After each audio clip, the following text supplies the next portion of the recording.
امام جعفر صادق رضی اللہ تعالیٰ عنہ وارضاہ یہ حضرت علی کے بیٹے بھی ہیں اور حضرت ابو بکر کے بیٹے بھی ہیں۔ سب سے پہلی بات یہ سنی ہے کہ جب ایران فتح ہوا نا تو ایران کی حکومت جب ٹوٹی، یہ بڑی بنیادی بات ہے، اس کو یاد رکھیں، اس میں 3 بہنیں جو شہزادیاں تھیں، کتنی؟ 3 بہنیں تھیں جو شاہ ایران کی بیٹی تھی، اور تینوں بہنیں تھیں، وہ تینوں قید ہو کر مدینے آئیں۔ تو جو سب سے جو اصل شہزادی یعنی بڑی مرتبے میں تھی سیدہ شہر بانو، ان سے سیدنا فاروق اعظم نے نکاح کروایا امام حسین کا، دوسری بہن سے نکاح کروایا اپنے بیٹے عبداللہ بن عمر کا، اور تیسری بہن سے نکاح کروایا حضرت ابو بکر کے بیٹے محمد کا۔ تو یہ تینوں بہنیں ان 3 شخص کے نکاح میں گئی۔ امام علی مقام کے نکاح میں ایک بہن گئی، ایک گئی حضرت قبلہ محمد بن ابی بکر کے نکاح کے اندر، اور اسی طرح یہ ترتیب حضرت عبداللہ بن عمر۔ حضرت عبداللہ بن عمر کے نکاح میں جو خاتون گئی ان کے بطن سے پیدا ہوئے سالم، اور یہ بہت بڑے محدث ہیں، محمد بن ابی بکر کے نکاح میں جو آئی ہیں ان سے پیدا ہوئے قاسم، اور قاسم کون ہے؟ امام جعفر صادق کے نانا ہے، امام جعفر صادق کے سگے نانا قاسم، مدینے کے سب سے بڑے مفتی۔ بہن سے کون پیدا ہوئے جو امام علی مقام سے نکاح ہوا؟ امام زین العابدین۔ امام زین العابدین، حضرت سالم اور حضرت قاسم، یہ تینوں آپس میں خالہ زاد بھائی ہیں۔ خالہ زاد بولیے۔ لوگ کہتے ہیں جی حضرت عمر کی دشمنی، میں نے کہا حضرت عمر سے دشمنی کرتے ہو، اہل بیت کا پودا حضرت عمر نے لگایا ہے، کیونکہ ساری اولاد جو چلی ہے حسینی وہ امام زین العابدین سے چلی ہے، ٹھیک ہے، اور وہ جن سے پیدا ہوئے سیدہ شہر بانو ہے۔ یہ اصول کافی کے اندر بھی روایت موجود ہے۔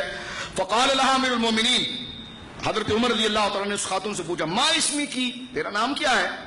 فقالت، انہوں نے کہا جہاں شاہ ہے۔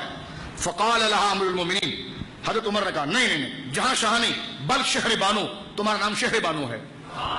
ان کا نام تھا جہاں شاہ، ان کو شہر بانو کے نام کی طرف جو منتقل کیا وہ حضرت سیدنا فاروق اعظم نے کیا۔ پھر ثم قال للحسین، پھر آپ نے حضرت عمر یہ اصول کا حضرت عمر رضی اللہ تعالیٰ نے سیدہ شہر بانو کو یہ کہا لَيَلِدَنَّ لَكَ مِنْهَا خَيْرِ الْأَرْضِ فَوَلَدَتْ عَلِيُّ بْنِ حسین۔ جس وقت شہر بانو رضی اللہ تعالیٰ کا نکاح امام حسین سے ہوا تو ترغیب اور چاہت پیدا کی حضرت عمر نے کہ حسین تم ان سے نکاح کرو۔ کہا کیوں کروں؟ کہا اس لیے کہ میں عمر یہ کہتا ہوں لَيَلِدَنَّ لَكَ مِنْهَا خَيْرِ الْأَرْضِ، اس کے بطن سے تیرا ایک ایسا بیٹا پیدا ہوگا کہ دنیا بھر کے پائے کے متقی اس کا مقابلہ نہیں کر سکیں گے۔ فولدت علی ابن حسین، اور ان کے بطن مبارک سے علی بن حسین یعنی امام زین العابدین پیدا ہوئے، اور یہ حضرت عمر کا علم ہے۔ دیکھیے اور کرو تو اب محمد بن ابی بکر ہیں، انہوں نے اپنے بیٹے کے لیے رشتہ مانگا، بلکہ اپنی باقاعدہ اور باضابطہ اس بات کو ذکر کیا کہ قاسم کا نکاح کسی اعلیٰ خاندان کے اندر ہو اور بات ہو، تو یہ چل کر گئے اور اپنے بڑے بھائی سے عبد الرحمن بن ابی بکر سے یہ کہا کہ تم اپنی بیٹی جو ہے وہ میرے بیٹے کے نکاح میں دے دو۔ تو پھر حضرت ابو بکر کے 2 بیٹے، یوں تو عبداللہ بھی بیٹے ہیں، تو حضرت ابو بکر کے 2 بیٹے محمد بن ابی بکر اور عبد الرحمن بن ابی بکر، محمد بن ابی بکر کے بیٹے قاسم اور عبد الرحمن بن ابی بکر کی بیٹی، ان کا نکاح ہوا، ان سے بیٹی پیدا ہوئی فروا، کیا نام ہے؟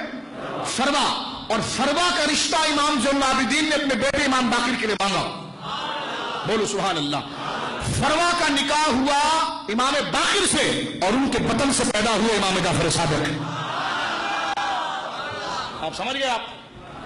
تو اس لیے حضرت امام جعفر کہتے تھے میں علی سے 1 دفعہ پیدا ہوا اور اپنے نانا ابو بکر سے 2 دفعہ پیدا ہوا، اپنے نانا ابو بکر سے 2 دفعہ پیدا ہوا، اس لیے کہ آپ کے نانا بھی ابو بکر کے بیٹے، آپ کی نانی بھی ابو بکر کی بیٹی، کیونکہ جب ان دونوں چچزادوں میں شادی ہوئی تو فروا پیدا ہوئی، اور فروا کا رشتہ مانگا امام زین العابدین نے اپنے بڑے بیٹے امام باقر کے لیے، اور ان کے بطن سے پیدا ہوئے حضرت امام جعفر صادق۔ تو پھڈا کہاں تھا ابو بکر کے ساتھ؟